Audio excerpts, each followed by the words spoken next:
Syracuse is known for its rich history in salt production. It's the industry that put this city on the map, and it ended up in Onondaga Lake. The dredge, the big dredge, is out here. And 9 years later, it's still being cleaned up.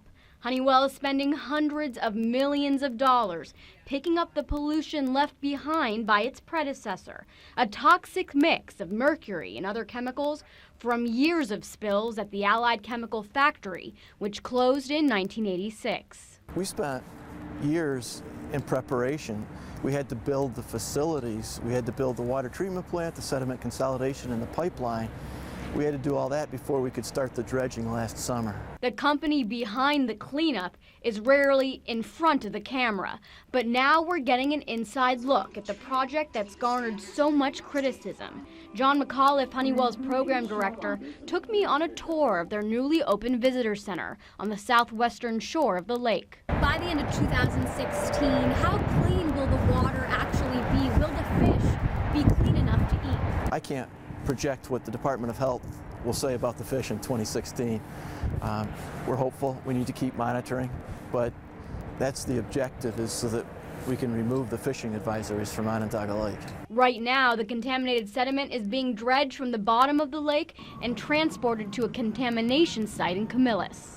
This is Wastebed 13, where the contaminated sediment is being stored in those blue geotubes. Once the project is complete in 2016, Honeywell expects this contaminated area to be 30 feet high. To give you some perspective, that windscreen is 35 feet high.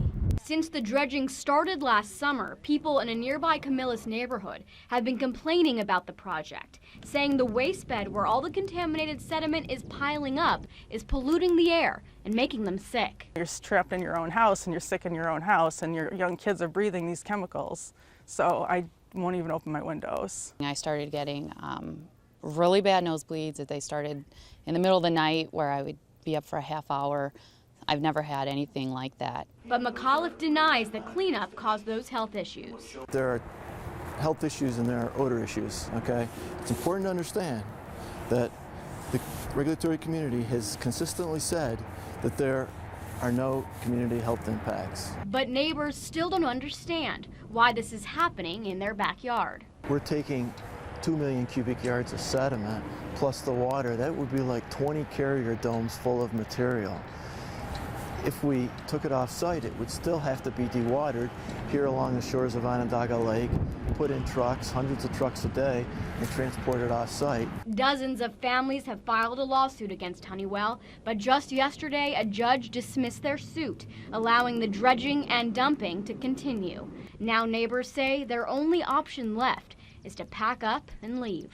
We want to start a family, and it makes me nervous, and sometimes I feel almost reckless being selfish to start a family when, if I'm getting nosebleeds, what is that going to do to, a baby? I know that it's not. I can feel that it's not. I feel sick and I know that it's not safe, and no matter what they say, I'm never going to believe that, and I can't keep my children here in this situation. It's not an option. And with millions of hours and dollars invested, Honeywell isn't going anywhere until Onondaga Lake is clean. On the shores of Onondaga Lake, Dora Scheidel reporting.